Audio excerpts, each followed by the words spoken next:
Hey there, Bill. How you doing? Yep, nice to see you. Welcome, everyone. My name is Ken Joyce. I'm delighted to welcome Dr. Bill Bernet today, and thank you for joining me. In 2020, the government was asked by 30 councils to recognise and address the problem of parental alienation in Ireland. Our courts are starting to recognise parental alienation in various rulings in the district court and the circuit and high courts, and it's recognised by the European Court of Human Rights. However, there is still a considerable lack of services for families and children caught up in the difficult family dynamics and alienation. So the purpose of our webinar today then is to educate, address, raise awareness of parental alienation, which is, of course, an horrific form of child abuse by any measure. Our speaker today will outline, I think, what is fair to call a clinical guideline for parental alienation that professionals can use to accurately diagnose whether or not parental alienation is in evidence or not. And to that end, Bill has developed a 5-factor model, which he's going to explain to us in the course of today's webinar. Recent claims from gender-specific organizations, it has to be said, claiming that parental alienation is used exclusively by men as an alleged allegation against women in order to hide certain other nefarious activities, are simply disingenuous. And it's therefore extremely important that we can very clearly differentiate between what is parental alienation and whether or not there is a case of genuine abuse, and the 5-factor model will help us there. So to be clear then, parental alienation happens to women and men as targeted parents. Parental alienation is a non-gender issue and causes lifelong issues for children, both male and female. And those of you who attended our last conference will remember that we learned that the effects of parental alienation are identical to those from any form of child abuse, including sexual child abuse. So you can imagine just how serious this issue is. It therefore has to be diagnosed early, diagnosed correctly, and stopped immediately. We need to be able to tell the difference between parental alienation and what psychologists would term estrangement. Our Department of Justice describes the Minister, Helen McEntee, describes parental alienation has been described as a situation when a child's resistance or hostility towards one parent is not justified, and those two words are very important, and is the result of psychological manipulation by the other parent. We don't have an internationally accepted absolute definition for parental alienation, so we're going with a working model, and that's it. We have just under 200 participants today from all over Ireland and indeed worldwide. We have different professional backgrounds. We have legal professionals, many professionals from mental health, the therapies, also frontline counselors, social services, domestic abuse and family services, educators from different disciplines and levels. And of course, parents joining us as well, parents with children who may be the victims of parental alienation. And of course, the kids are the ultimate victims here. The parents suffer hugely, the grandparents suffer, the aunts and uncles, everybody suffers, but the kids have to carry it for the rest of their lives. And that is why this is so important and why it must be intervened early and stopped. So about ourselves then, the group Alienated Children First was set up formally in 2020 by a group of volunteer alienated mothers and fathers who work together to resolve the growing problem of parental alienation. We're a non-profit NGO, public awareness group for mothers, fathers, grandparents and children of all ages affected by parental alienation. Where possible, we'll give guidelines and advice, but unfortunately we simply don't have the resources to be effective in terms of offering therapeutic assistance to people who desperately need it. Our principal aim is to make an issue that government, legal professionals, therapeutic professionals, and child protection services such that they address parental alienation in the best interests of Irish children and therefore the population as a whole. The financial cost of this has yet to even be considered, but you can imagine if it's causing such damage to so many children. And in Ireland alone, the affected diaspora from parental alienation cases is estimated to be somewhere in the region of 300,000. So that'll give you an indication of just how serious this is.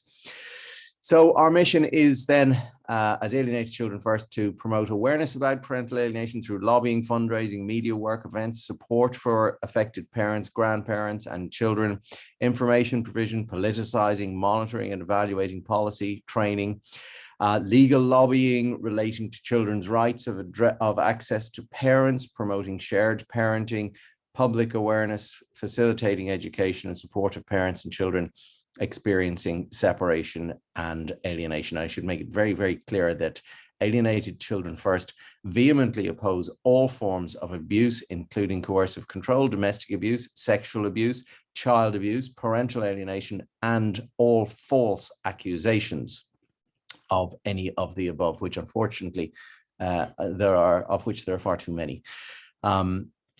We are also strongly of the view that all forms of abuse can be perpetrated by both males and females. This is a non-gender specific issue. So thanks to everyone for joining us today, and over to our star guest, Dr. William Bernet, who was originally got his doctorate in Harvard University and is now professor of psychiatry in the United States and considered one of the, if not the preeminent global specialist on parental alienation. Bill Bernet, you're very welcome indeed. Hi, Ken. Thank you very much for that introduction. Pleasure. And it's nice to see you, and it's nice to see so many people participating. And really, I want to thank your group. I want to thank Alienated Children First for organizing this event and inviting me to be here. Thank you. Our pleasure, Bill. So in terms of today's structure, let me just quickly run through. We're looking at initially, we've had an introduction to ourselves and ACF. Bill, you're just about to take us on your journey through parental alienation, followed by the diagnosis of parental alienation and your 5-factor model. Then the importance of why Ireland should recognize parental alienation and legislate against it. Is that necessary? Do we already have the legislation? All of those issues are really for the legal profession to just be aware of so that they can debate it, but we hope to bring it to people's attention. There is a lot of propaganda. There are myths. There are truths about parental alienation. How do we counter those? The importance of the Parental Alienation Study Group, which of course Bill is a founding member of and is the international organization to attack parental alienation and bring it to a stop. And then from 4:30 to 5, hopefully we're going to have an opportunity for questions and answers, of which we have some already coming in by email. And you can also log into our chat there if you'd like to send some in. So having introduced Bill and ACF, Bill, can you take the reins and tell us about the origins of your journey into parental alienation? Yeah, I think that'll be somewhat interesting. I know that it's a little bit of my personal story, but I think in doing that, I'm going to, in the same breath, give an overview of what we call parental alienation. And so I hope to not just tell my own little version of everything, but to actually give everybody a sense of what we're talking about. So, oops, here I was trying to share a screen, but I did something not quite correct. Let me go through the right steps here. Here, share screen is right there, and then I do this. There you go. That's it. And then I do this. There. So is that visible? Beautiful. It says solutions. I mean, that was the title that's been promoted for this event today, Solutions for Parental Alienation. But when I give the talks like this, and I can talk about my own story, which I want to do, I always start out with some kind of definition so that we're all on the same page. Actually, Ken just gave a definition that's been expressed in Ireland, and it's very, very similar to the definition that we've been using for the last, I guess, 15 years. Actually, we invited people to send in questions, and this exactly was what some of the questions were. Give us a good definition of parental alienation. So I do want to go through this particular slide. I think we should read together just to make sure we're on the same page. So we're talking about a child, usually one whose parents are engaged in a high conflict separation or divorce, allies strongly with one parent, whom we call the favored parent, and rejects a relationship with the other parent without legitimate justification.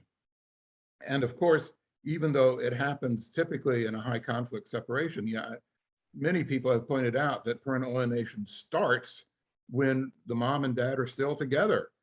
There are signs of it starting, but it blossoms when separation or divorce occurs, especially when there's a lot of legal action and a lot of conflict. So a lot of people, family therapy people, like these diagrams, and so this is, sometimes we use this, and which we show that the parents blame each other. In other words, if the child is having some kind of problem, the parents are going to blame each other. If the child doesn't want to go see one of the parents, then that parent might claim that alienation is happening, and the other parent might claim that child abuse is happening. So it's no wonder the child doesn't want to go see the other parent. So in this little diagram, this yellow squiggle here is what we call parental alienation. In other words, it's a mental state of the child.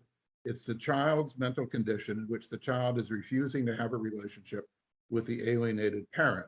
And when we say parental alienation, I mean, what the words actually mean is the child is alienated from a parent. And so this is what we call PA.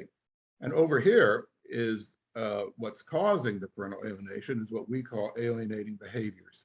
And so alienating behaviors by one parent induce parental alienation in the child that separates that child from the other parent. I'm belaboring this a little bit because some people use these words in different ways, but I'm just trying to say that during this presentation today, this is how I'm going to be using the words alienating behaviors and parental alienation. So in terms of my own struggle with this and my own journey, I really got involved about 15 years ago when DSM-5 was being developed. And people asked me whether we should try to get parental alienation in DSM-5.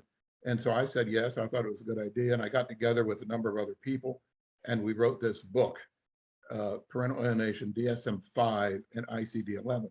And we sent this book to dozens of people. In other words, all the committee members who were involved with DSM-5 and the people involved with ICD-11. And the result was somewhat successful.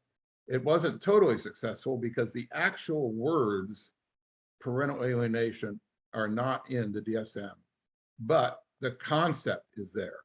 And there are 3 different diagnoses in DSM-5 which reflect what happens in parental alienation. And just clarify the DSM-5 as its function in the world. So DSM stands for Diagnostic and Statistical Manual of Mental Disorders, and it's published in the United States by the American Psychiatric Association. And it's a catalog of psychiatric conditions that's been developed and been gradually improved over several editions for, I don't know, 60 or 70 years going, from when it first started. And it's used in many countries. It's used in the United States and many other countries. And then there's this other book called the ICD, which stands for International Classification of Diseases, which is published by the World Health Organization. And it also lists mental disorders and gives definitions.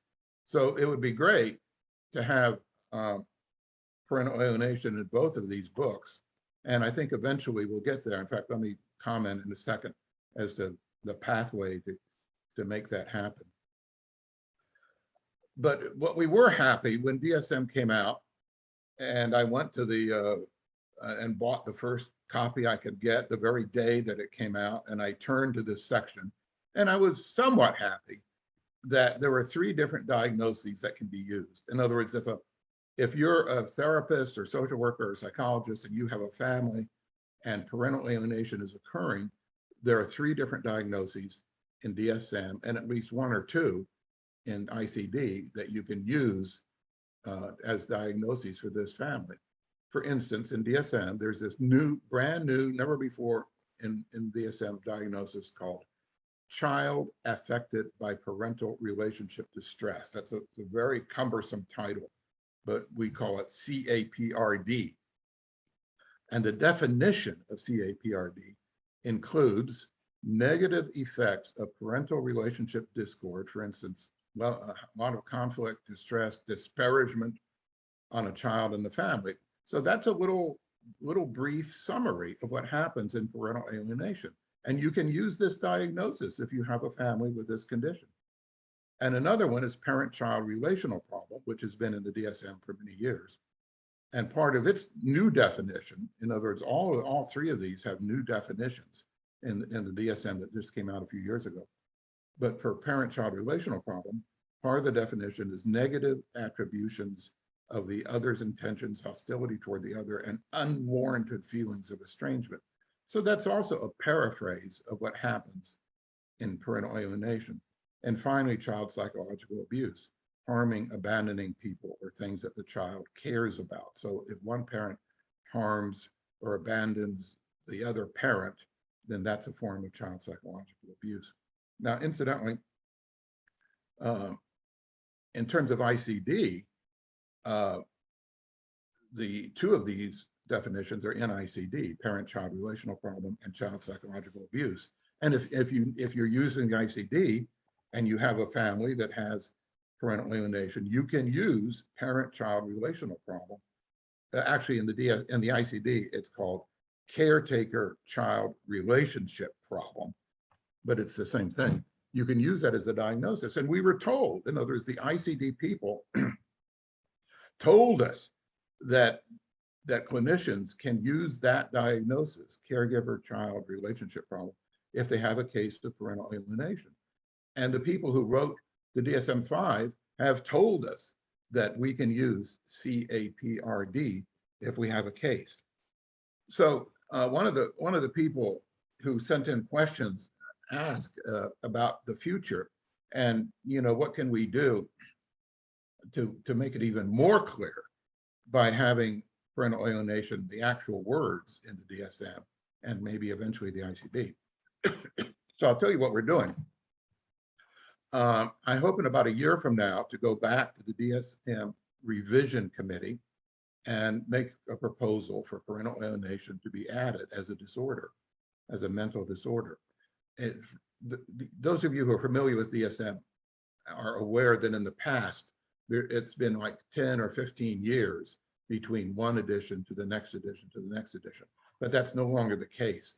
There's the American Psychiatric Association now has a system in place. There's an ongoing committee, the DSM-5 revision committee, that on an ongoing basis considers proposals for changes in diagnoses or new diagnoses.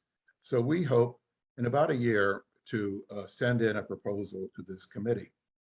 And I hope that when we do that, we get a huge amount of support. In other words, we'll get the word out through different organizations, through my organization, the Parental Alienation Study Group, and through many other organizations in the world, that this is happening. And we're going to invite, we hope that hundreds of people, we hope that hundreds of individuals will send their comments in to the DSM-5 revision committee. And we hope that dozens of organizations, as an organization, including ACF, including Alienated Children First, will send in their endorsement of this idea.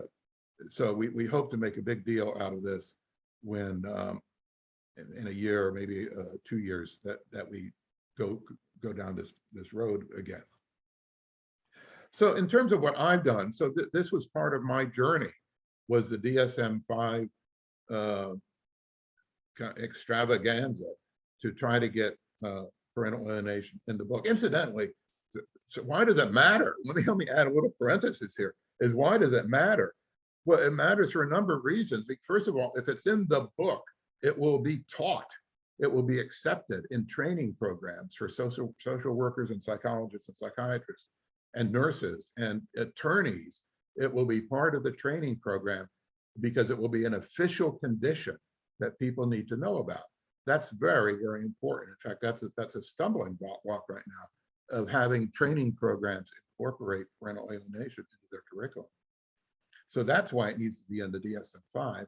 And secondly, there are legal implications, and that when parental alienation is brought up in court, the people who bring it up can say, well, you know, this is real. This is not a hoax. It's not an imagination.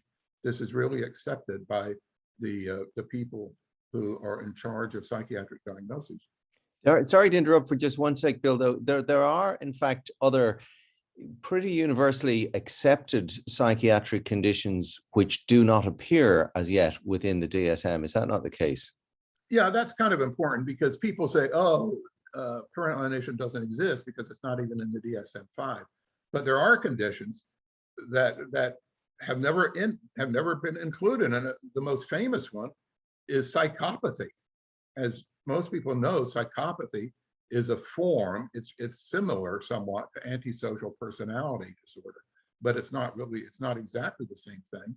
But psychopathy has been identified and addressed for at least since the 1940s, and it's not in the DSM. And I guess there's a whole explanation as to why that's the case.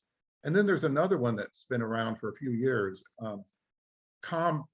You know, there's post-traumatic stress disorder, but there's another version called complex post-traumatic stress disorder, which is an unusually severe form of PTSD. And I'm sure there are other things too that have not made it into the DSM. So just because parental alienation is not in the book is not an argument that it does not exist. So I showed you that book that my friends and I published in 2010 about DSM-5 and ICD. And then later, a couple of years later, Dimos Larandos and Richard Sauber and I published this book, The Handbook for Mental Health and Legal Professionals. And then just about a year ago, Dimos and I published our most recent book called Parental Alienation, Science and Law. It's a really good overview, and it's organized along the lines that if you have to prove the reality of parental alienation in court, the chapters in this book take you through the process. In other words, what is the underlying evidence that parental alienation is an acceptable concept that can be testified about in court.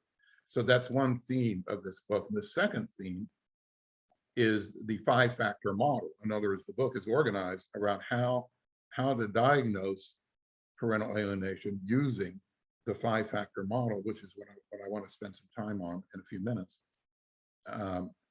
And actually, there's a third theme in this book, which is misinformation, that we've gotten really interested in how much fake news, how much false information there is about parental alienation. So this book attempts to refute some of that false information.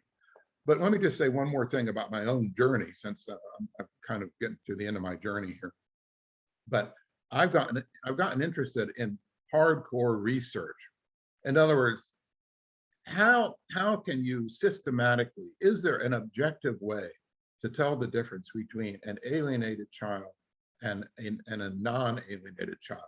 So this is one study that we published recently, and I can send, I'm not going to tell you the whole story here, but if you want a copy of the actual published report, send me an email and I'll send it to you. But I just want to show you this one graph, which is pretty dramatic, that see all these red people over here on this side of the graph, on the right side of the graph. Those are children who are severely alienated. from either the mom or the dad. And then all these blue people over here on the other side of this chart are children who are not alienated. That either their parents are together or their parents are divorced, but they get along with both parents. And there are some kids over here who have been abandoned by one of the parents, who have been abandoned by the father. So they're not quite abused children, but I guess I would call them neglected children. And this little test that we used, called the PARQ, Parental Acceptance Rejection Questionnaire. As you can see, that we devised a way to score the test, and that the alienated children were totally separated from the non-alienated children.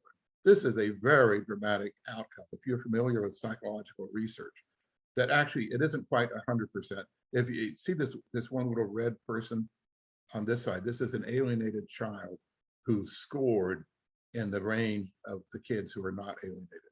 So, but if you count up all the numbers, this was 99% accurate. In other words, this little test, fairly simple test, PARQ, was 99% accurate in distinguishing alienated from non-alienated children.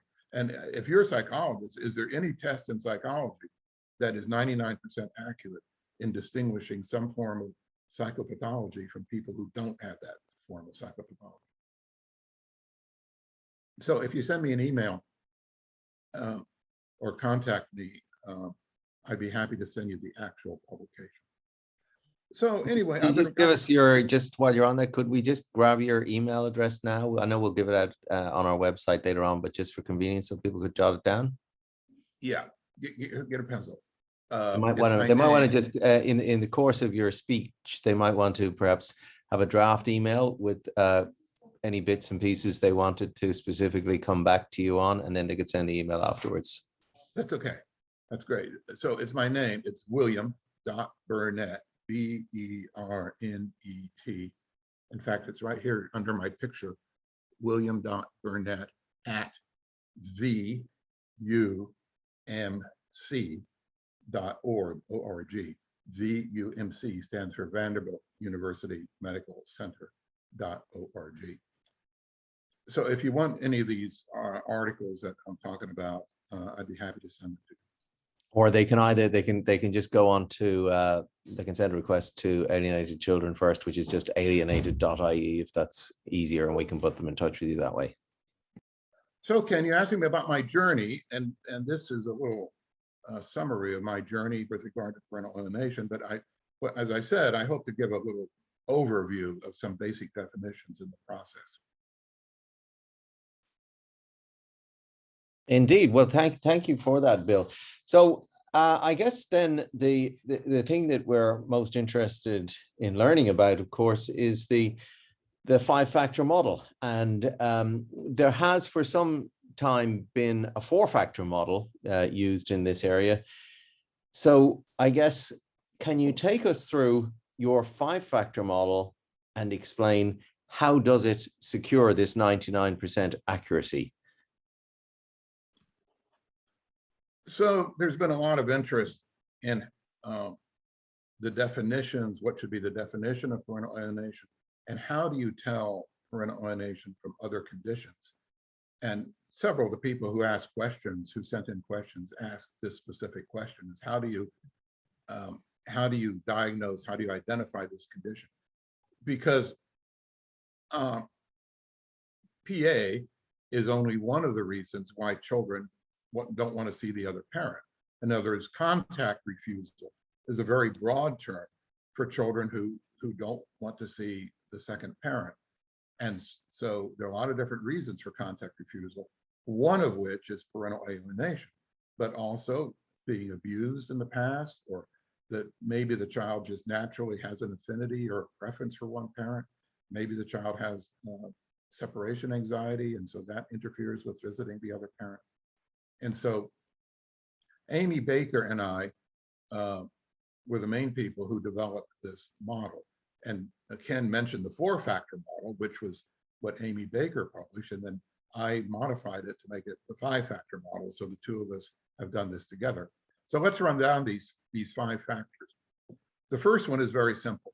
the child manifests contact refusal. In other words, when a child comes into your office, if you're a clinician or if you're an attorney, this is an issue that the child is saying they don't want to go see the other parent. So that's a very generic statement. That's called contact refusal, or some people call that the resist refuse dynamic, which means the same thing. So we have a child who is having trouble relating to one of the parents. So that's kind of a threshold issue.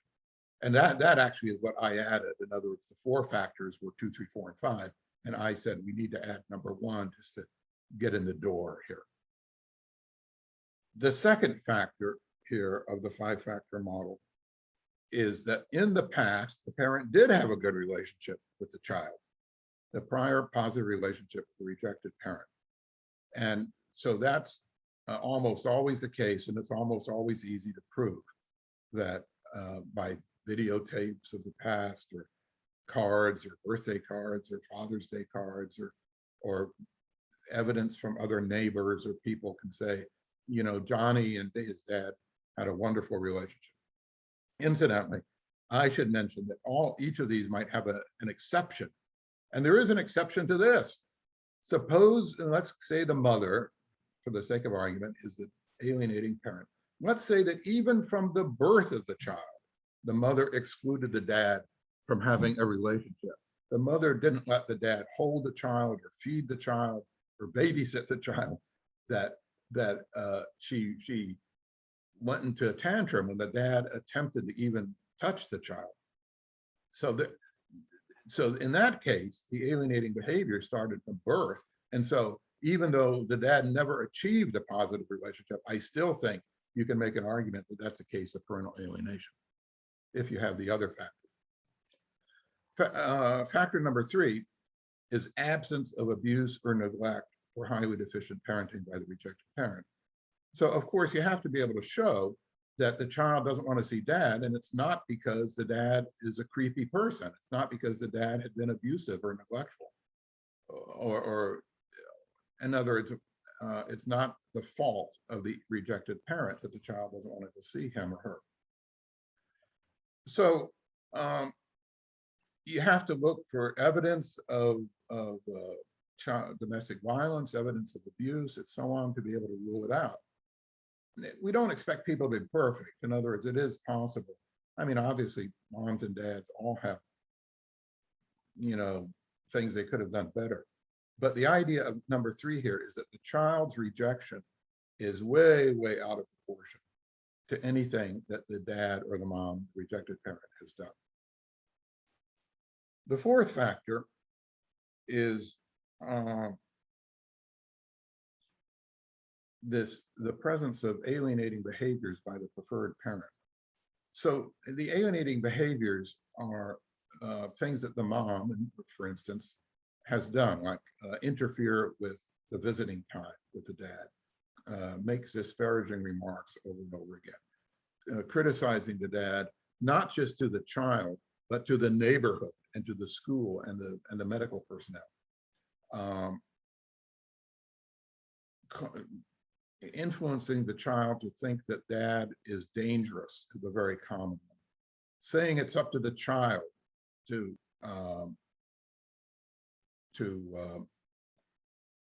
decide whether to see dad. And there are actually 17 common alienating behaviors. So you all don't have to take notes. Everything I'm telling you is in this article that I'm about to tell you about, which was published in Ireland in this journal called Feedback.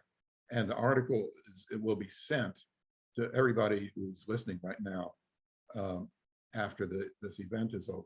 So you don't have to write any of this down. But I just want to mention that these alienating behaviors were developed and researched by Amy Baker, and they're listed in the appendix of the article. And then the 5th factor is behavioral manifestations in the child. And so those are the 8 things that have been talked about for many years, ever since the 1980s, and we still use them. The first one is the campaign of denigration. There's another one, frivolous reasons for the denigration. Another one is lack of ambivalence, which is another way to talk about splitting. In other words, one of the behavioral manifestations in factor 5 is the child engages in splitting, which is that the child says one parent is totally good and the other parent is totally evil.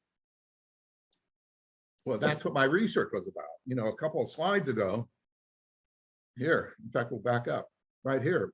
This illustrates splitting, and that all these kids over here who had this very high gap score had very, very low scores on for one parent and very, very high scores for the other parent. In other words, there was a gap. In other words, this research is consistent with one of the common behavioral manifestations in the child, which is absence, lack of ambivalence. And so there are some others. They're all in this article. So this is the, I don't want you to read this abstract right now, but it really just lists the 5 factors that I just told you. But the reference is on the bottom. The 5-factor model for the diagnosis of parental alienation, which is in the Journal of the Family Therapy Association of Ireland, that was published about a year ago. But you're going to receive this. In other words, everybody who's tuned in right now, I believe, is going to get a copy of this article. So here's something to think about. That after you use the 5-factor model and you think you have a case of parental alienation, you need to figure out whether it's mild, moderate, or severe. And here's a quick definitions. We try to make really simple operational definitions of mild, moderate, and severe. There are people who have much more complicated definitions, but this is pretty simple. So when we talk about mild PA, we say that the child says, I don't want to go see daddy, but the child goes and is fine and has a good time. Moderate is the child says, I don't want to go see daddy or mommy, whoever, and the child is oppositional during much of the parenting time with that parent. Not totally. In other words, typically in moderate PA, the child is at times cooperative and pleasant and enjoying the visit with the parent, and at other times is negative. Severe is very dramatic. Severe, the child says, I don't want to go see daddy and mommy, and totally refuses and hasn't seen them, or runs away, or is totally indifferent. And I mean, if you've seen these cases, these children are pretty horrible toward the rejected parent. Now, there are cases that I would consider, and we consider severe, where the child does go see the other parent, but is totally uncooperative during the time with the other parent. And for instance, the child stays in her room the entire weekend and eats all her meals. She brings her own food to the parenting time and eats it in her room. She refuses to open the door for her dad. She refuses to have a conversation, and she stays on her cell phone with her mom for the entire weekend. So those are kids who actually do have parenting time, but they would still be considered severe. So I want to make really sure that people understand the difference between symptoms of alienation, which are what happened in the child, and symptoms of alienating behaviors, which happen in the alienating parent. So we also have mild, moderate, and severe level of alienating behaviors. Let's go through them. Mild alienating behaviors is the favored parent transiently makes statements that undermine the child's relationship with the other parent. For instance, the mom is saying goodbye to the child. The mom says, honey, I'm going to miss you so much, and I'm going to cry when you're away, and I hope you come back soon and we can see each other again. In other words, that's communicating a negative thought that the child is about to spend time with the other parent, with the dad. And so that's a mild alienating behavior. Moderate means that the preferred parent does it on purpose and tries to undermine the child's relationship with the other parent, but it's not totally set. And these people, when they're advised with counseling, usually turn around. So one of the questions had to do with how do you get an alienating parent to see that what they're doing, first of all, how do you identify them? And secondly, how do you get them to see what they're doing? But these parents, the moderate parents, are reachable, and you can usually reach them during counseling. The really severe alienating parents are obsessed with destroying the child relationship with the other parent. They're absolutely convinced, and usually everyday counseling isn't very effective. You have to have some kind of specialized counseling, and which I think we'll get to that somewhat. So sometimes this reaches the level of a delusion. For instance, the preferred parent may have the delusion that the dad is abusing the child in some way, and it's totally untrue. But the mother conveys the delusion to the child, so both of them end up with the same false belief. So one of the questions that was asked had to do with how often do these things occur. So I need to clarify one more time that there's a difference between how often does alienation occur in the child, that's in the child, compared to how often do alienating behaviors occur in the parent. So think about that yourself. Which one do you think is more common? And how common are they? Well, alienating behaviors by parents are extremely common. That people who have looked into this and done research, you know, it's extremely common when people split up for one parent to say bad remarks about the other one. Of course, it's not so common when it becomes severe, but the idea of alienating behaviors, the prevalence are very, very common. I'll give you a number, maybe 80% of divorcing parents at some time or other say negative things about the other parent. But that's not the same as the child actually becoming alienated. Many children hear alienating comments, but only a few of them actually become alienated. So when we're talking about the prevalence of the alienation in the child, I can give you a really, really rough way to estimate that. It comes out to less than 1%. And I can give you numbers from the United States. They might be similar for you all. But there's a very, very rough way to estimate the frequency. And here it is, that in the United States, about 20% of children have parents who are divorced. 20% of kids who are still children, their parents are currently separated or divorced. That's a very rough number. Now, of the people who get divorced, about 20% of those have high conflict. They keep going back to court, they argue, they fight, and so on. And of the people who have high conflict, about 20% of those have parental alienation. So you can actually multiply those numbers together. 20% is 0.2. So if you multiply 0.2 times 0.2 times 0.2, you end up with 0.08. In other words, it's a little bit less than 1% of children have some degree of parental alienation, but maybe 80% of parents engage in some activity, some alienating activity. So that's a quick answer to the question of what is the prevalence? And obviously those are pretty rough numbers.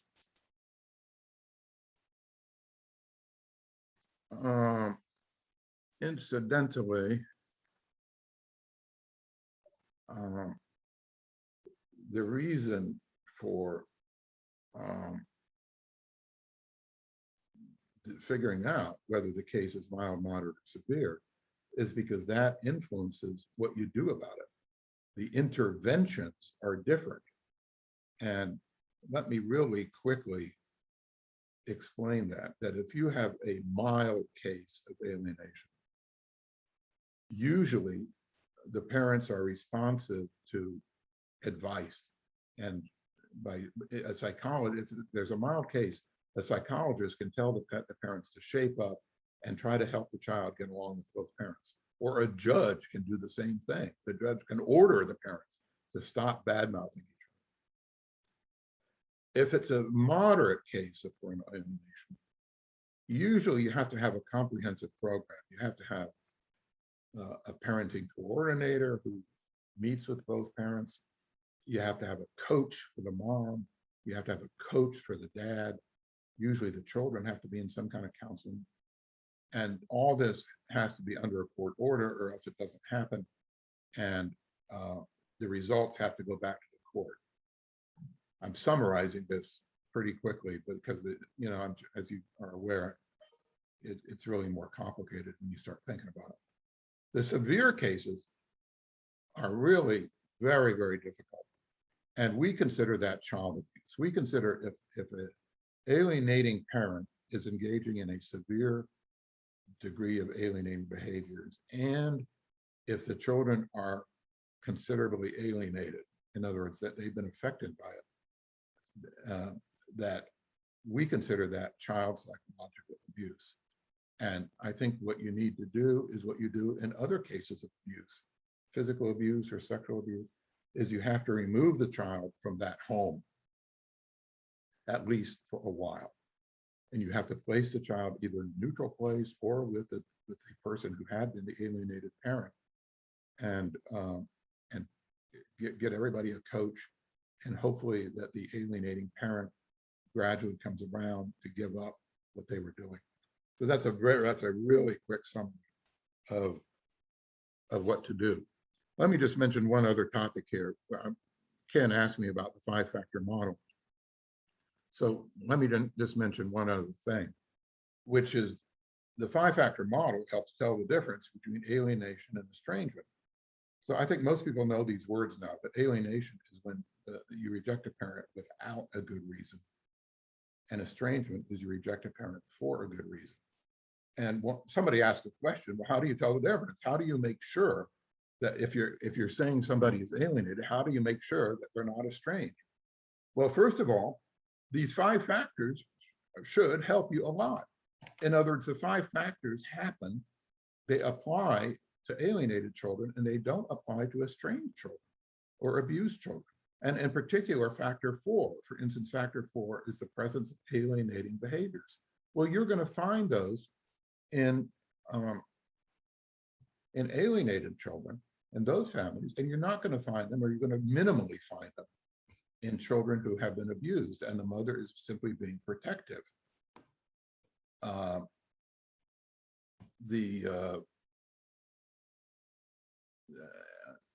then the 5th factor, which is the symptoms in the child, you're going to find those in kids who are alienated, and you're not going to find them in kids who are estranged. For instance, even that research that I did, where alienated children had an extreme form of splitting. One parent is totally good, the other one's totally bad. But abused children, at least most abused children, don't say that. That most abused children, unless, I'm not going to say it's always, but most abused children say they want to go back home, they want to go back to dad and see how he's doing, but they just hope that he doesn't drink as much, but they don't totally reject the abusive parent. Now, I don't want to say that's always the case, because I'm sure there are cases where children have been extremely abused or tortured, where they don't want to go back to that home. But in general, alienated children who have never been abused are much more rejecting than abused children in general. So that's my take on the 5-factor model. Somebody asked an interesting question. Is there a screening test for the parent? If you're doing an evaluation, is there a screening test for an alienating parent? So, custody evaluations and evaluations for alienation are typically mostly interviews of the mom, the dad, and the children. There are some tests that might be helpful. For instance, that one I told you about, my own test, PARQ. And the MMPI might be somewhat helpful, but generally it's the interview. And usually, if you interview the alienating parent, that parent will tell you that they're engaging in alienating behaviors. You have to ask questions in this little bit roundabout way For instance, you might ask, well, what do you do, Dad, what do you do if you have the children and they don't want to go see their mom for their weekend? How do you handle that? And see what the person says. If the person says, oh, I just leave it up to Jimmy. Jimmy's 9 years old, and he can go and he can decide whether he wants to see his mom or his dad. In other words, that's an alienating behavior. Or you can ask the parent, tell me about this website that you created. I've heard that you have a website in which you talk about your family. And the parent will say, well, of course I do. And I explain how much the child loves me and how much the child seems to hate the other parent. Of course I put it on my website. I want people to know. Or, I mean, usually, especially if it's a more serious case of parental alienation, the alienating parent has no insight that what they're doing is wrong and what they're doing is harmful to their child, because they're convinced in their level of narcissism, they're convinced that what they're doing is exactly what the child needs. They'll say, well, of course I keep the child home. And if the child has a cold, of course I don't want the child to go have time with their dad. The child's sick, he has a cold, he has to stay home with me. The parent is conveying kind of an enmeshment. So to answer your question, I'm not aware of a questionnaire, but if you interview people carefully, the alienating parent usually has so little insight that they tell you the various things that they do that constitute alienating behaviors. So, Ken, you asked me to talk about the 5-factor model. So I've summarized that here. And of course, as I said already, people who are listening will get this paper. I'm not trying to do an advertisement here, but it's also in the book that I mentioned called Parental Alienation, Science and Law. That book is organized around the 5-factor model. And so you can learn more about it there. But you can learn the basics in this paper that you're going to get for free from Alienated Children First. Thanks for that, Bill. And you've effectively answered one of the questions that has come in, of which there are many hundreds at this stage, which is in a court setting, how do you go about convincing a judge who doesn't understand what parental alienation is that you have a case of abuse, that the judge needs to intervene to identify and protect the child against? So the book. Sure, let me give you a little overview.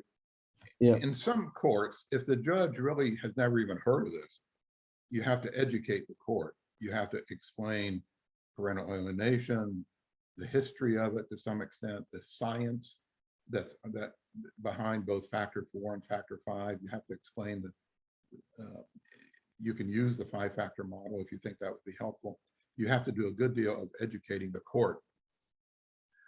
And then secondly, you have to show in a methodical way that these factors are present in this family. You have to show that in the past, the child had a good relationship with this parent, that there is no evidence, no reasonable evidence of abuse, and that the other parent has manifested some of these alienating behaviors. Incidentally, there are 17 of them, but you don't have to have all of them. Typically, you have several, but you have certain ones that are done over and over and over again. For instance, making the child think the other parent is dangerous.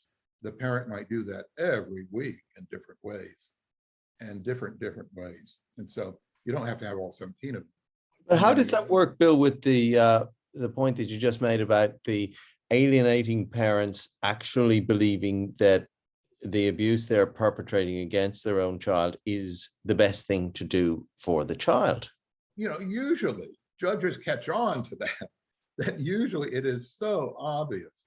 Over a year, the mother has prevented the child from visiting the dad on 45 occasions. And the dad has to document all this. You have to keep records, you have to keep a log, you have to have emails that back up each case, each event. But a judge can see that this parent has done these things over and over again. And in severe cases, the parent even testifies to that effect. I mean, I'll just give you, I don't want to give a lot of little vignettes, but I'll give you a dramatic one where the dad had his dog, had the family dog. The dad and the children had a dog separate from what the mother had. And the dad had a dog, and he parked somewhere, and he left the dog in the back of the car, and the dog died under the dad's care. I mean, sadly, I guess the dog suffocated, or it was a hot day. But the dad ends up telling the children that the mom may have had something to do with the dog's death, even though she wasn't anywhere near the dog, and it wasn't even her dog. Well, in court, the dad testified to that effect, that exactly what I just said, and it didn't make any sense at all. In other words, there are some of these parents, when they testify, the judge can see that what they're saying doesn't make sense. And in fact, some alienating parents are so persistent that they do the activity during the court hearing. In other words, the court hearing might go on for several days. And in one case I had, at the end of day one, the child was supposed to go see a therapist or somebody with the dad. And the mom didn't let the child go to see the therapist with the dad. And that was actually during the actual trial. In other words, that what I'm trying to say is that you asked me, how do you convince the judge? Well, you have to make a case that parental alienation is a real thing. And then you have to make a case that it's happening in this family. But sometimes the evidence is so blatant that the court can see it right in front of what the testimony is. But I guess I should say one more thing, that sadly, there are some judges who don't like the idea, who don't like this concept. And your attorney, if that's the case, your attorney should know that just from past experience. And if that's the case, perhaps you should not even bring up the words parental alienation. In other words, you can bring up all the behaviors. You can bring up all the behaviors of the parent, of keeping the child from parenting time, of saying negative things, of talking the child into this or that. And in other words, you can, and the behaviors of the child that have resulted from what the alienating parent has done. So in some cases, you can make your case without ever even mentioning the words parental alienation. You just describe the behaviors, and you can try to convince the court in that way. Because there is a kind of an intrinsic, visceral understanding that most people would have, whereby they would feel that it is in a child's best interests to have access to both parents, subject to neither of them being abusive.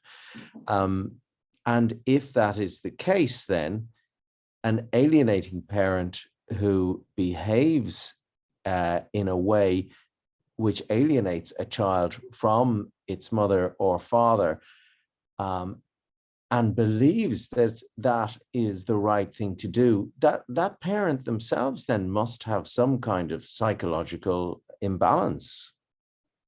Is that the case? Well, yes, it is. And there are various psychiatric diagnoses that seem to apply, especially in cases of severe alienating behaviors. You know, the mom or dad who does something 2-3 times, you know, I guess I wouldn't make a diagnosis out of that.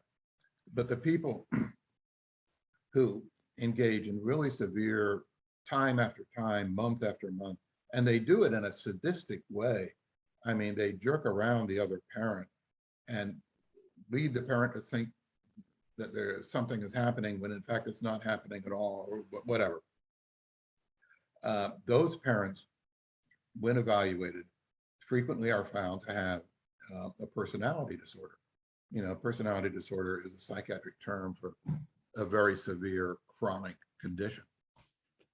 And typically, they might have a borderline personality disorder or an antisocial personality disorder, or perhaps. And just for the non-psychologists in the audience, what is a borderline disorder? Does that mean it's kind of half one and half another, or? The word borderline originated for people who seem to be close to being psychotic, but were not psychotic. And it's people who have difficulty forming interpersonal relationships because they engage in splitting. They see some people as totally bad and other people as totally good. There are people who are very impulsive. They're people who fear loss, and so they, in order to not lose, if they've already have lost their husband, they don't want to lose the child because it's painful for them to have to lose somebody that they're close to, and so they do anything they can to hold on to that child. And they do things that are impulsive, but it's a serious mental condition. And being paranoid is, of course, a serious mental condition, and being narcissistic is, well, actually, I guess borderline, narcissistic, and antisocial are probably the three most common ones. But, or they could be actually delusional. I mean, if in a few cases, if the parent, you know, there's this famous case where this mother was convinced that the dad was sexually abusing the little girl. And so when the little girl came home from seeing dad, mother would take all the girl's clothes off, and she had a crayon, and she would stick a crayon in the little girl's vagina and then take a photograph of it. And this was allegedly to demonstrate what the dad had allegedly been doing, which she thought through her delusion. But she was so crazy that she herself was committing child sexual abuse by trying to prove that that's what the dad had done. So you asked me about mental disorders in the parent.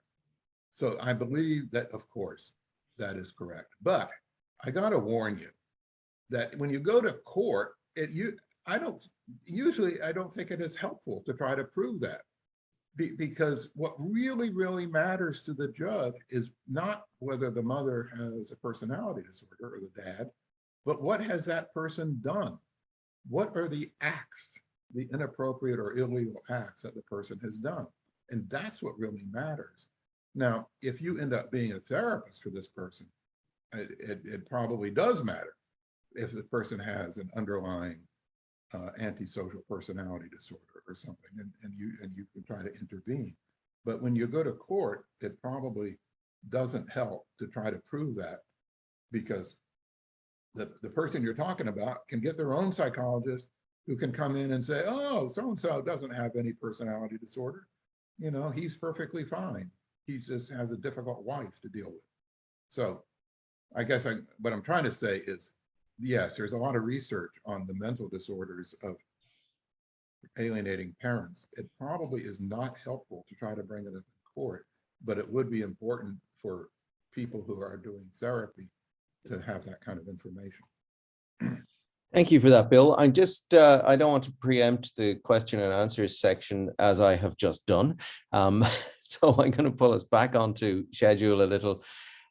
We will have an opportunity for questions and answers offline as well when the conference ends. For those of you who don't have your questions answered, you can still submit them and we'll bring them to Bill's attention and get you responses there later on. But just in terms of the schedule as planned, one of the issues that was raised and we felt very important was what is the importance of why Ireland should recognize parental alienation, legislate on it, and create guidelines and early interventions to prevent it? And I suppose this question is specific to the issue of, I mean, for instance, Ireland was the first place in the world to suggest gay marriage was a good thing and recognize it legally. From that point of view, I suppose we are seen by certain sectors as being leaders in forward-thinking family development and societal development, and how the two need to change to adopt the changing times. From your point of view, Bill, then, what do you think is important about Ireland specifically and its identification of parental alienation? Well, of course, I think every country needs to go through this kind of understanding, and it's wonderful that Ireland is being progressive and showing some leadership in this regard. And I know that all of these, I guess they're county councils, I guess that's the right terminology. Yes, it is. Have adopted resolutions. Almost everyone but one have adopted resolutions related to parental alienation, which I think is fantastic, and other countries can benefit from the example. But what's the point of all this? Why go to all this trouble? Well, the most obvious thing is these children are being abused. I mean, this is really child abuse. And when I say that, I don't really mean the mild situation, but I mean the more serious or the severe situations, where these children are living in homes that are abusive, and they need to be removed, or they need to be protected. And because the danger is parentectomy. I kind of like that word because it's a dramatic word. Parentectomy means you're cutting off the other parent, and that's a horrible thing to do. A child, almost always children benefit from having two parents, and to cut one off, this seems cruel, and especially to do it on purpose and to do it with a vengeance seems pretty bad, because you're damaging the child, but you're also damaging the other parent. I mean, it is really a tragic thing to go through being a rejected parent in these situations, and later, a few years later, being a rejected grandparent. So I think in terms of why Ireland should continue to be a good example, is that it's just so basic that we need to protect children from this horrible kind of abuse. And I suppose it is already covered then under our legislation, in as much as you've pointed out there that by one parent parentally alienating another parent, they are abusing the child, of course, but the child has been weaponized really to abuse the other parent. And therefore, this could be seen as a parent on parent assault and be covered under the Domestic Violence Act. You know, I think that happens occasionally. I don't think that happens systematically, but I know occasionally, at least in the United States, there are lawsuits by a rejected parent against the alienating parent for there's what's called a tort lawsuit. You know, you sue them for money, for damages, not just to get the custody of the child, but for damages against the other parent. And so occasionally those are successful. But I'll tell you what I think Ireland should be focusing on, which we all should focus on, but Ireland seems to be a few steps ahead, is not just identifying this condition and getting it recognized, but we need to think about intervention. We need to think about early intervention. The whole point of having it recognized is that people will pick it up when it's at the mild stage and before it has progressed. So who should pick it up? Well, I think that social workers and psychologists should pick it up. That it's so fundamental that if you're doing an intake on a family and one parent is there with the child, you say, well, you know, I see that you're here with your child, and you're the mother, you brought the child in. Where's the dad? Where does he live? And what is the schedule? And when does the child see the dad? I mean, that's so basic. I mean, taking a family history is so basic to any kind of social work intake or psychology or psychiatry intake, doing that kind of basic family history. And by doing that, sometimes you're going to discover that the child is alienated from the other parent. Maybe it's mild, maybe it's moderate, or whatever it is.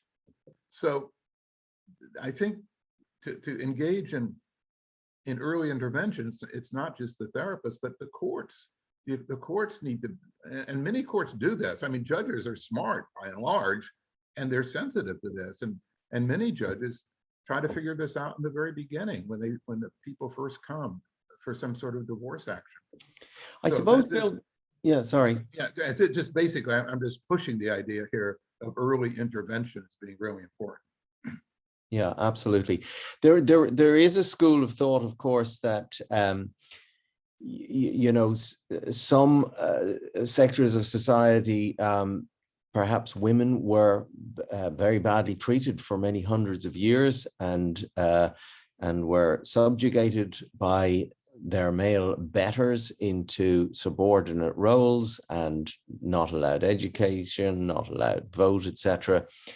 And culturally, that the women of that time, suffragettes and the like, became rather angry about their subjugation, and the kids that they brought up are now the grown-ups who are the judges, etc., and perhaps have a subliminal preference towards righting a former wrong as well, and in that regard would not like to see anything other than a female-dominated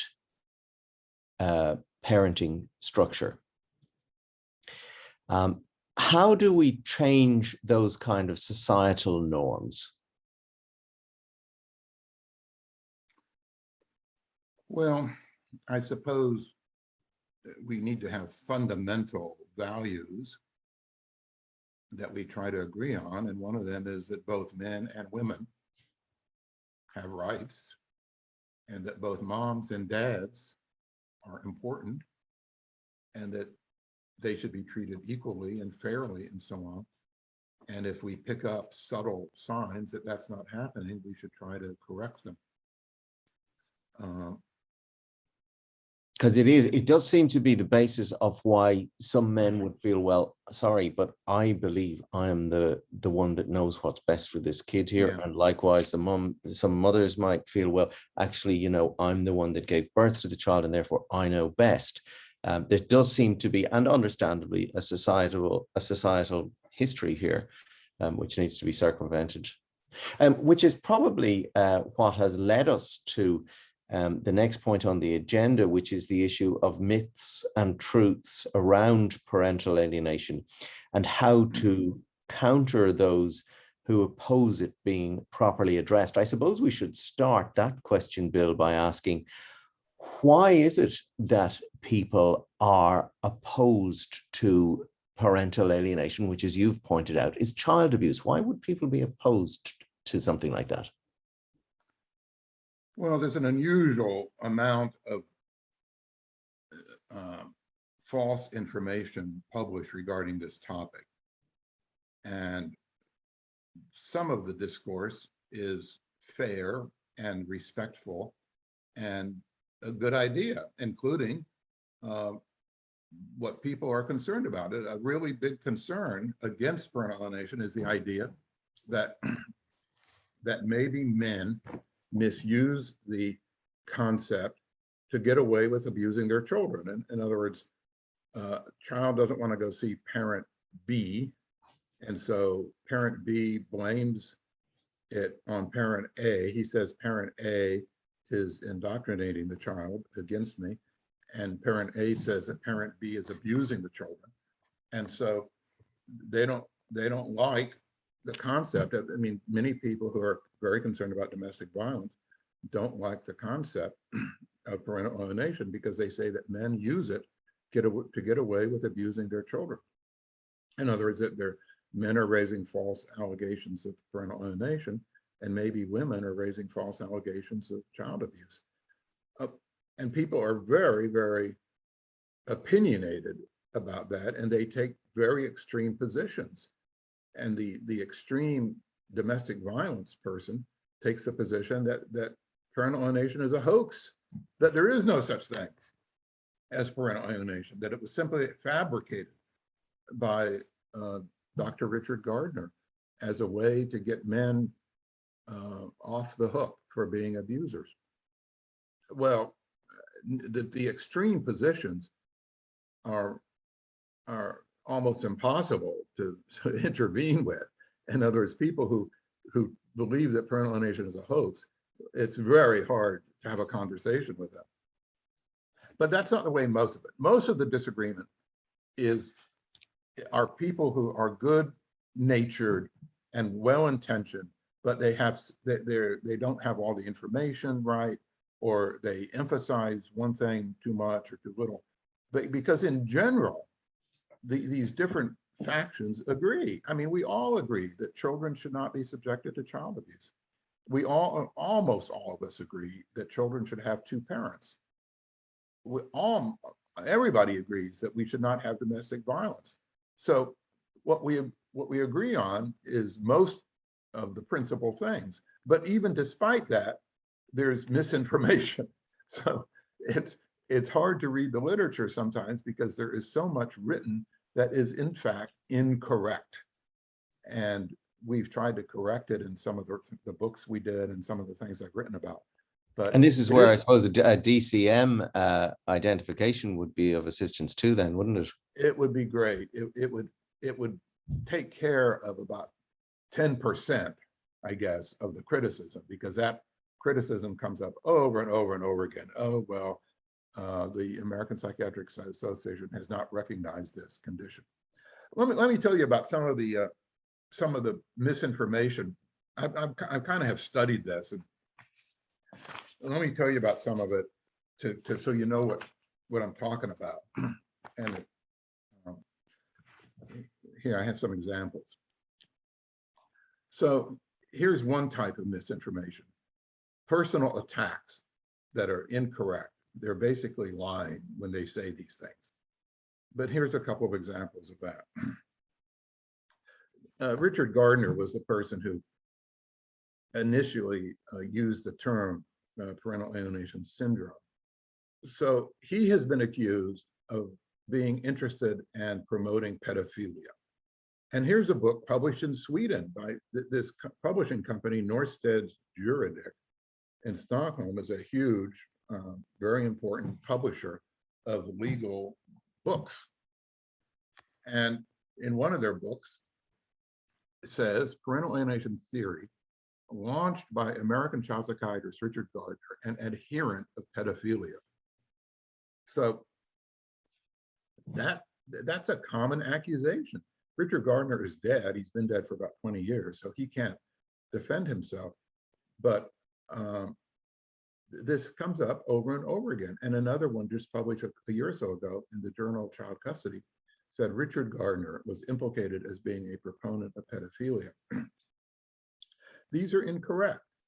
And there's sort of a tiny grain of credibility to them, because Gardner wrote about many topics, including he wrote articles and book chapters about pedophilia. And he said pedophilia is very common. In some parts of the world, it happens now, and in history, it happened in different cultures. And so he isn't proposing it. He simply said that there are many societies in which pedophilia was acceptable. And but he doesn't propose it, he doesn't support it, he doesn't defend it. He, in fact, in other writings says pedophiles should be put in prison. So these are false statements. That's an example of the type of things that are, oh, incidentally, we tried to refute some of this. My colleagues and I wrote letters to this publishing company and to the president of the publishing company, and he wrote back, the fellow from Stockholm, and he said, well, you know, we've looked into your concern about what was published in this book, but he said it's consistent with what we consider academic freedom and freedom of speech. He said the author of the book is simply expressing an opinion that Richard Gardner was an adherent of pedophilia, and people can express whatever opinion they want. Apparently, they can even express opinions that are false, or they can express statements that are false and that are damaging to other people. But, you know, we attempted, in some of these cases, we have attempted to correct the misinformation and haven't gotten anywhere. And other times, well, I shouldn't be too negative, because other times we've attempted and we did get people to correct the misinformation. So anyway, that's an example. Here's another example of what I call straw men, an army of straw men, because there are so many examples. And let me run that, give you this example. So this is something that was published a couple of years ago in Spain. Let me Can you just explain to us what a straw man is? I've heard of a straw man argument, but I'm not quite sure exactly how it works. A straw man is when one person makes an argument, and the other person misstates the argument, and does it in a way where it's easy to refute the misstatement. So the second person is refuting a misstatement of the argument, but isn't addressing the argument itself. So it's a way to try to you're pretending that you're attacking the underlying argument, but you're actually attacking a misinterpretation of the underlying argument. Yeah, I guess hope that's somewhat clear. Is it like a form of obfuscation, or? Well, yes, in the sense that the second person is obfuscating the original argument and then criticizing the obfuscated version. But let me show you here and see if this works. These people said, if a child states that she does not want to see her father, this is explained as fruit of the mother's manipulation. And the mother would be accused of being a manipulative mother. And it says the hypothesis that the child is being physically or even sexually abused by her father is not contemplated and therefore not investigated. Well, these people are criticizing parental alienation proponents for not even considering the possibility that the child actually was physically or sexually abused. That's what they say we do. That they say we ignore the possibility that the child was sexually abused. Well, of course, that's easy to criticize. Of course, if anybody does that, that's a really stupid thing to do. And so these authors are criticizing us for being stupid because we don't even consider the possibility that the child actually was abused. But that's incorrect. In other words, these authors are misstating what parental alienation people do, and then they are criticizing what they had said, which is what we would call a strong man argument. Here's another example of another type of misinformation. Is they have quotations that actually misquote the original material. In other words, these things look scholarly. They might discuss a particular point, and then they quote references from the parental alienation literature, but they misquote what was said in the actual statement. And there's a statement that is made many times. I've done a little research on this specific statement. The critics say that PA theory, what we would say, PA theory assumes that the preferred parent has caused parental alienation in the child simply because the child refuses to have a relationship with the rejected parent without identifying or proving alienating behaviors by the preferred parent. So I've already explained that to make a diagnosis in the 5-factor model, you have to have both.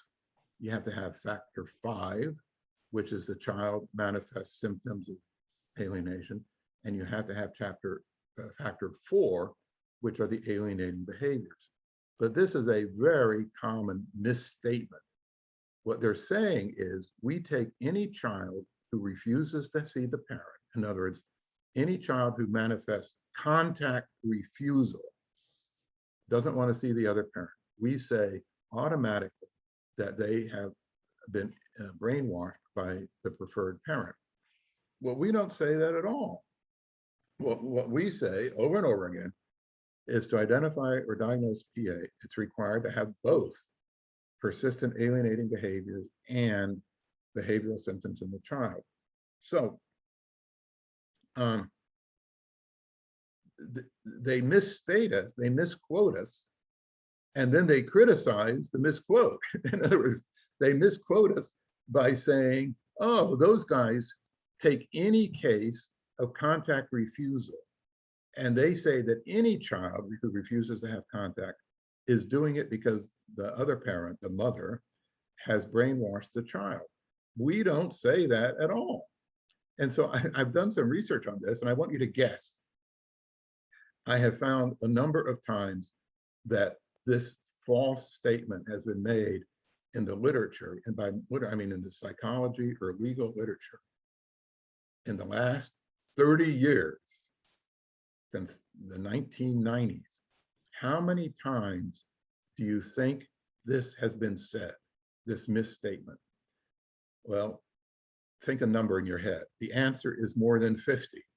I've downloaded, I've identified and downloaded, printed out more than 50 examples of this, because it goes from one journal to another journal to another journal, or from one author quotes it, and it repeats this false information. It's really dramatic. So anyway, what to do about this? What people should do who are reading stuff, if it really looks weird or it looks like it doesn't seem quite plausible, you should question it, and you should go back to the original source. See if you can find, if they're claiming that Richard Gardner advocated pedophilia, you should go back to the original source and see if that's what he did, because he didn't. If people are claiming that all parental alienation experts say that any child who has contact refusal is a result of alienation, because it could be many other things, go back to the original articles and see, because we don't say that. So that's what your responsibility is as a practitioner. What we do is we present this stuff, this problem in conferences, and we also write papers about it. I've published several papers simply on misinformation. And this, I suppose, is why PASG is such an important organization. Tell us just very briefly why it was established and what you see the future for the group. Well, this is my organization called Parental Alienation Study Group. And I got to just give you one little tiny bit of history, in that our group started in 2009 in Florence, Italy, where a group of us got together and had lunch and had conversation, and we decided to work together. And I'm not going to tell you who all these people are that we met in. We call this the Committee of Florence. I don't want to list the names, but I will list the countries. We came from: Germany, Belgium, Finland, France, United States, Sweden, and the Czech Republic. So that kind of illustrates the diversity of parental alienation study. And over the years, we started with only 50 or 60 people, but over the years we've grown, and we are now up to this year, we're up to about 850 people. Because some of us are professionals, some of us are mental health professionals, some of us are legal professionals, some of us are simply parents or grandparents. So we have a very open tent philosophy about trying to include people who are interested in this topic. And we come from all over. We come from 62 countries. It's pretty amazing. In fact, this itself is pretty amazing, that this phenomenon of parental alienation occurs over and over in different cultures and different countries with different legal systems and so on. So we also put on conferences, and I want to make sure you know that actually, when is this? Next week, I guess, September the 9th, we're having a conference in Brussels called Protecting Family Ties. And this has to do with prevention. It has to do with early intervention of alienation and prevention of alienation, which are both very important. Now, I know that most people can't travel too easily these days, and so most people are attending this conference online. There's a lot of facilities in Brussels. That's where the European Union is, and they have translators. And so this conference is being put online in 4 languages, which I think are English, French, German, and Dutch, if I have that right. So I hope you can join us if you're interested in this topic in this conference. And where can we go to register for that one, Bill? Yeah, here you go. You go to our website, the PASG website, and if you, on the home page, on the very home page, there's a big banner that connects you to the conference. And also, if you're interested in this topic, and you're welcome to join PASG. If you go to the website, there is a, there's a thing that says, a button that says contact us. And if you push that and you enter your name and information and just say if you have a question or if you want information about joining. Is the conference predominantly for professionals, legal and psychological? I think it's really for everybody. I think that some of the presentations Parents as well will be a little bit technical and will be addressed to legal professionals, but and they really have reached out to judges and legal professionals in France and Belgium and Germany to attend this.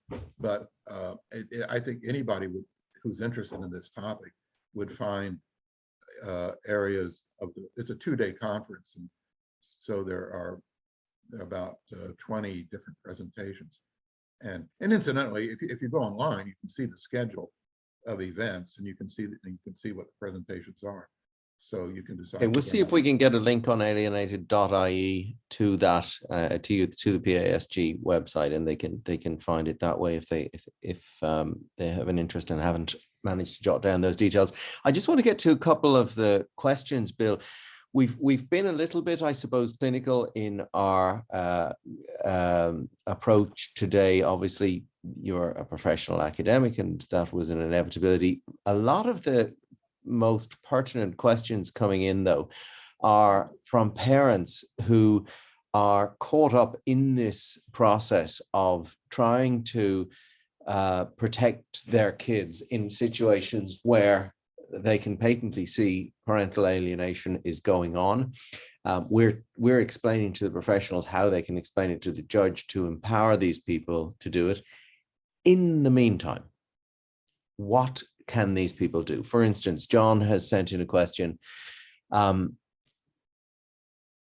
I ask if alienated children eventually see the light and come around to the alienated parent as they get older? Do they grow out of it? Do they realize what's happened and go reestablish normal relations with the alienated parent? Yeah, well, that's a great and question. Is it automatic? Yeah, that's a great question. And no, it's not automatic, but it does happen sometimes. And there's a fairly common scenario, which is that the alienated child graduates from high school and goes away to college. And in other words, they get out of the home, they get out from under the jurisdiction of the alienating parent, and they go away. And something or other happens that prompts them to get in touch with their dad or their mom that they have not seen for 5 or 10 years. So what happens? Sometimes they get involved with a roommate, and the roommate says, oh, where are you from and what do you do? And you mention your mom, but where's your dad? You never said. And the guy said, oh, gee, I haven't thought about my dad for 10 years. I wonder why. And in other words, suddenly they have permission to think about that parent. Or sometimes when they're dating, their new significant other will raise the very same question, and it gets the person thinking. Other times it happens because the alienating parent, alienating parents are very controlling. It's coercive behavior to force the child to think along certain lines. And so one family I knew, the kid went to college and wanted to major in something like history. And the dad was the alienating parent. He said, no, you're gonna major in law because I'm a lawyer and I want you to be a lawyer. And the kid says, I don't want to, I want to major in history. And the dad says, well, I guess I'm not gonna pay for your college anymore. And so the kid pays for, he struggles, he gets a job, he pays for it on his own. And after a semester, he contacts his mother. He says, Mom, I haven't seen you for 10 years. I'd like to see you. And also, I'm having this trouble with college. And Mom says, great. In fact, come on up to Memphis, which is Memphis, Tennessee. And of course, that raises the question of how. So the first answer is yes, sometimes they come around spontaneously. And it's wonderful when that happens. And the people who have big support organizations pretty regularly report parents who say that this has happened. So I don't know that it happens. Implicit in what you've just told us there, though, Bill, is that they're going to college or they're getting involved in a relationship with a significant other.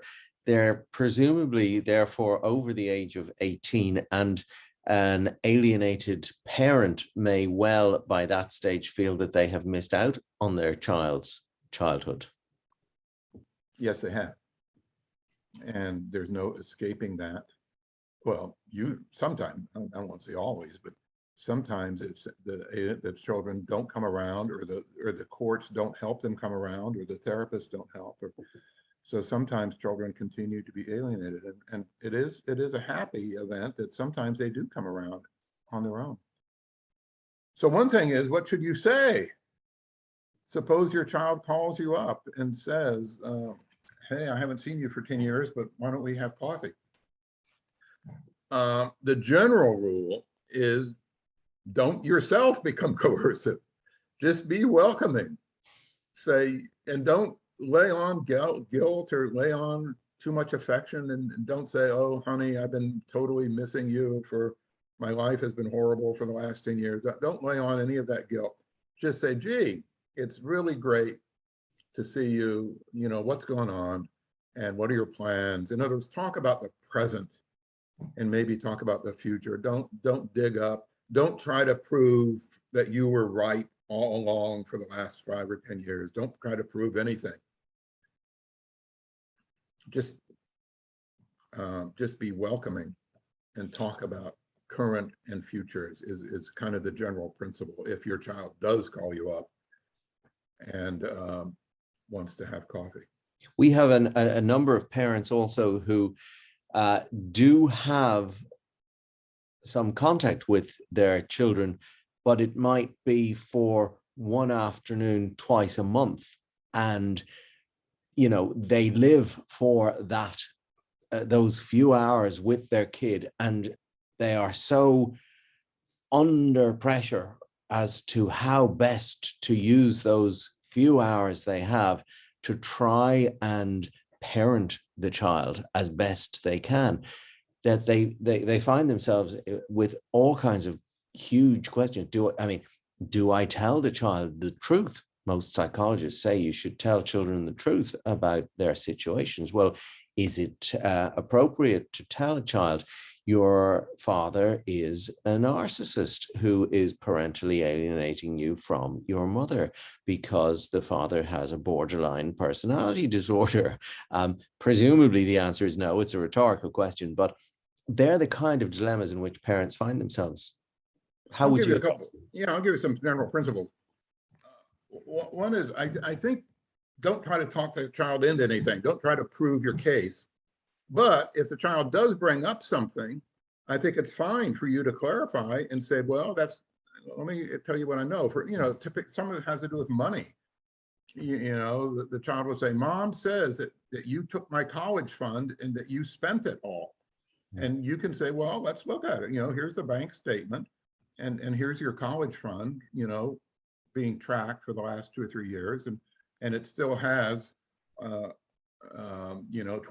euros in it, which I hope you'll be able to use in a year or so when you go to college, but it hasn't been spent. It's still here. In other words, if the child brings up a specific thing that can easily be explained, I think that's fine. I wouldn't impose. That's an interesting one, though, because precisely the same example came up before, and the expert advised the exact opposite. They said that if the nature of coercively controlling parents is that they are very devious in the way and complex in the way that they manipulate and exert their coercive control, such that it would be typical for the example that you've just said, a mother who tells a kid, dad has gone and spent all of your college fees, to also tell that child, and I bet that if you go and mention it to dad, he'll come up with a whole bunch of fake bank statements and he'll try to say that I didn't do this because that's the kind of guy he is. Let's just see what happens. And that when the kid gets there and you come out with the bank statements, you're actually playing right into the hands of the alienator. I think that's a level of manipulation that most people don't go to that amount of trouble. But I think that if I would not impose information on the child. But if a topic comes up, or if the child asks a question or makes an allegation, and if it's simple, and if it does seem simple to respond to it, I think it's fine to respond. And frankly, I think it would be really complicated to make fake bank statements about the college fund. I mean, but anyway, my general idea is that if you can respond in a simple way, I think that's fine to defend yourself. But the more general principle is, how are you going to spend those 2 hours every other week or whatever it is? I think you need to have something that's fun. You obviously should not interrogate the kid about the other parent. You shouldn't try to deal with legal issues. You should basically do something that's fun, and ideally develop an interest that only happens during that time. For instance, if your son likes to build model airplanes, that you and he should build model airplanes together and keep them. I mean, if possible. I mean, if he insists on taking them home, I guess that you have to let him do that. But ideally, you would keep the model airplanes in your house, and they would accumulate, and you would have something to talk about. Or if your son or daughter is really, really interested in some topic, you know, to develop a little library on that topic, or to go on little field trips related to that topic. In other words, but to have a specific interest that you and your child share, which presumably is not something that the other parent is sharing, so that the child kind of identifies some activity with you, that going to mom's house or dad's house is sort of interesting because I get to study snakes or whatever. So that's just a general principle of you. The idea is to use your 2 hours as best you can. And it would be fantastic if somewhere there was a kind of a simple guideline of the do's and don'ts you should consider as an alienated parent. Another question we have is, you know, for instance, how can I parent by text message, because it's the only way that I have regular contact with my child? It's a tricky one, isn't it? Because if you get into any detail, well, then you're providing evidence that might well end up in court against you, misinterpreted, because the mother obviously would have access to the child's phone. We have another question here, which I think is quite interesting, from a family support worker who says, how can the alienating parent be persuaded of the negative impact of parental alienation on the child? Yeah, for the normal type parent who's doing this occasionally, or even the moderate level who's doing it on purpose but is not incessant, I think you can, if you're a counselor, you can talk to the person about, you know, how that might affect the child, and you can talk about it without ever mentioning the word alienation. For instance, the more generic term is a loyalty conflict.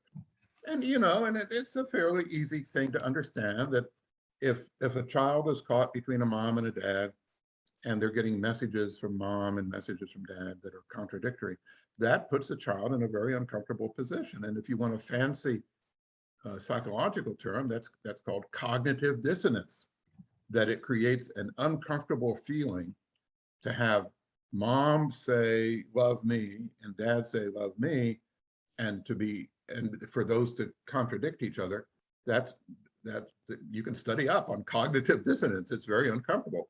And so people take steps to avoid that uncomfortable feeling. And what the child does, if it's really severe loyalty conflict, the child simply gravitates to one side and gives up on the other side. And that believe it or not, I mean, that removes the cognitive dissonance, that uncomfortable feeling. Well, without getting into all the technical terminology, you can explain that it's very uncomfortable for a child to be caught between conflicting parents, because the child feels an allegiance to one and allegiance to the other. And so it's up to the mom and dad to do whatever they can to help the child not be stuck there, because it's very uncomfortable. And these children in severe cases of loyalty conflict, kids develop physical symptoms. You know, when it's time to go visit the other parent, they get a stomach ache or a headache, or even going to school, they get stomach aches. It's very, very common to get physical symptoms if you're in the middle of a severe loyalty conflict. Now, everything I've just said has to do with parents who are more or less reasonable. If in a severe cases, with a severe personality disorder, none of that's going to matter, because the parent is simply going to say, well, I don't care. I mean, you're wrong, doctor. The child is not being hurt by this, but I'm providing the best possible care. And so there's a principle in psychology, is that sometimes to get a point across, you have to get the person's attention. And that's why in these really severe cases, the court has to take action. The court has to take the child and put the child elsewhere. And so that the alienating parent gets the point that there's something I'm doing that I guess maybe I'm not supposed to be doing. And if you're the therapist for that person who has now lost the child, at least temporarily, for 90 days or whatever it is, you can say to the person, gee, I'm really sorry. You know, it must be really hard on you to lose your child or your children. That's devastating. He said, but what can we do? Let's try to figure out what you can do to undo this. And the person will say, well, tell me what to do. I'll try to do it. And so you try to coach the person into giving up maladaptive behaviors. And, you know, to do that with any personality disorder, you have to somehow make it in their interest. It has to be in their interest to be honest or to be nice or to give up nasty remarks about the other parent. And so they practice, and you can train them. And in the beginning, I mean, sometimes this works. In the beginning, you say to the person, I know you don't believe this, but I want you just to practice. I want you to practice. What would you say if you're going to have supervised visit with your children next week? Tell me what you would say that would be an appropriate thing. And you actually practice. And even though the person says, I don't believe any of this, and you say, well, I know you don't believe it, but the court has taken away your children. And if you want to see your children, you need to practice being appropriate.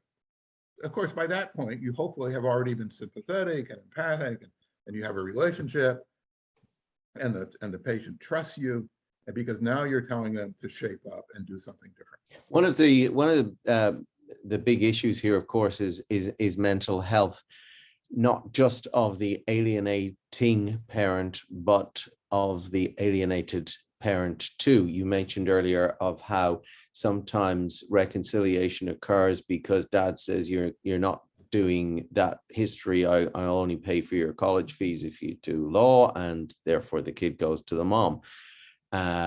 The non-alienating parent, what happens if that non-alienating parent has become so distraught at the lack of what is, let's face it, one of the most intrinsic of all human desires, which is to parent and be able to love your own children, which you simply cannot do if you don't see them, is the premise, which leads me to the next question from a counselor who asks, how do you overcome the not seeing your children? So the case we mentioned earlier on, 2 weeks between visits, the mom or the dad is sitting there for 2 weeks twiddling their thumbs. They can't see their kids. They're depressed. They They can't get up for work in the morning. They don't make the money to pay for the school fees that the kid might need in 5 years' time if they come back. Where does the person find the resilience to be able to cope? You know, everybody needs other people.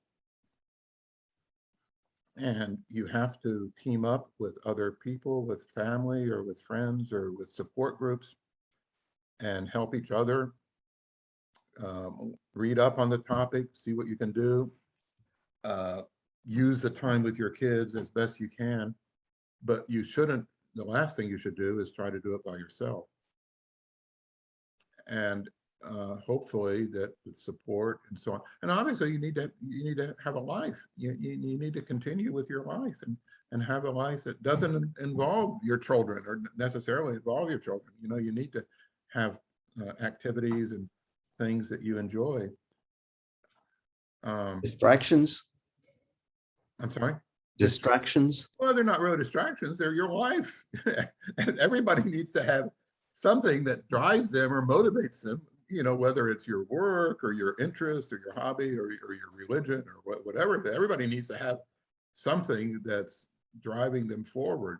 We've got cases, Bill, of parents who have found the process of parental alienation to be so absolutely painful that they simply cannot cope. We know people have committed suicide. We know people have turned to alcohol abuse, all kinds of destructive behavior. And also we have cases of parents who have decided that every time I try to turn up for access, the alienating parent just goes berserk, and it's damaging on the kids. So it's in the child's interest for me not to turn up for access. So in the kid's interest, I'm just going to pretend they don't exist anymore. And I'm just going to go and have a totally separate life and try and forget them, put them out of my mind. I want to say that occasionally that's the right thing to do. It's very heartbreaking, but occasionally the situation is so toxic to you and the children that you need to take leave of it. And some parents have done this successfully. At least it seems. There's a whole method for saying goodbye to your children. You should work with a therapist, and sometimes you can write a letter that the child gets, or maybe the letter arrives when he's 18. But let me just give you one example where this has actually been published in a book a couple months ago. So there's a book which is called Respondent, the respondent, which of course is a legal term. There's the petitioner versus the respondent. The respondent is usually the victim of alienation. And it's by a guy in Hollywood, in California, named Greg Ellis, E-L-L-I-S. It was published a few months ago. Greg Ellis is an actor. He's a Brit. I think he's from Britain. And he was an actor, and he came to the United States. He did acting. He was in some significant movies. And when he got divorced, his ex-wife was horrible. That's all I could say, is she did horrible things, and she alienated the two boys. And he did everything he could. He eventually got to the end of his rope, and he eventually wrote this book. And he said to the boys, "Goodbye. I'm not going to see you for now." And that's in the book. And at the very end of the book is his letter to his two sons. And it's very touching. You can see I'm getting touched. It's very upsetting, but it seemed like the right thing for him to do. And obviously the boys are going to read the book. I mean, this is out, it's in bookstores. And his sons are going to read this and try and see his version of what has happened over the last several years. And they'll see his letter to them. So his audience is the two sons, and his hope, of course, is that this whole thing will eventually help them come home to him. Was it the right thing to do, Bill? I think in his case it was. It was so desperate.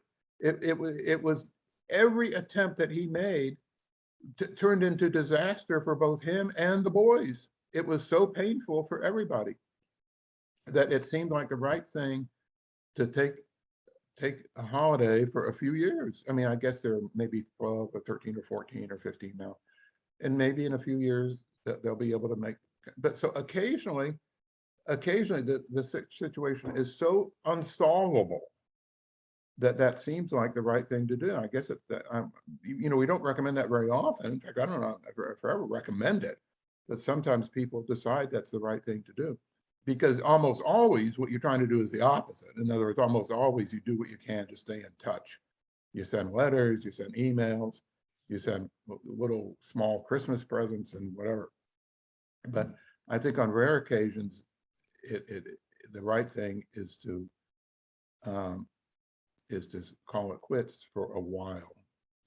You mentioned earlier the case, and this unfortunately is going to have to be our last listener question because we're just out of time. But as I mentioned earlier, alienated.ie will give people the necessary conduit to you after this conference, Bill, and we're extremely grateful for you for taking it. The last question is, if you're a parent and everywhere you go, every other parent shuns you, they won't allow their kids come to play in your house when your kids are over, which is affecting your kids, and you have a suspicion that, and this listener says, I suspect my wife is telling people that I have behaved inappropriately with my children, and therefore they should not allow their children to come to my house. And inter alia, they believe that's why they're the victim of this campaign of social estrangement when they turn up at the kids' schools or anywhere they go.